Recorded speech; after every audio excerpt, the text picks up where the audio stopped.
Lottery lottery নামে মেলা, সৈয়দপুরে চলছে খেলা। ক্ষুদ্র কুটির শিল্প বলে কোটি কোটি টাকা যায় হাতে তুলে। কেউ পাবে সোনা, কেউ পাবে মোটর বাইক, এই আশায় পড়ে সবাই থাক। যুবক বৃদ্ধ নারী পুরুষ টিকিট কেটে হয়ে যাচ্ছে নিঃস্ব।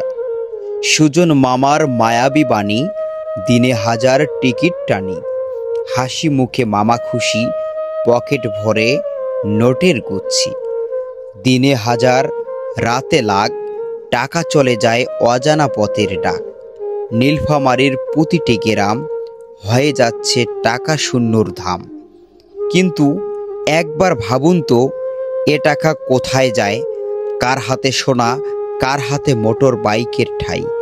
বিজয়ী খুব কম সক্ষম, বিজয়ীর সংখ্যা খুব কম। বাকি সবাই ফিরছে শূন্য পকেটে ঘরে। ক্ষুদ্র কুটির শিল্প মেলা, এভাবে লক্ষ লক্ষ কোটি কোটি টাকা ঠিকই টানছে তারা। এটার পক্ষে নাকি বিপক্ষে? আপনার মূল্যবান মতামত কমেন্ট সেকশনে জানিয়ে যাবেন ঠিকই। ধন্যবাদ।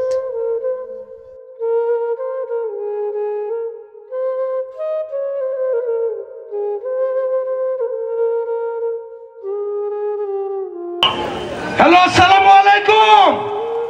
ওয়ালাইকুম আসসালাম। মামা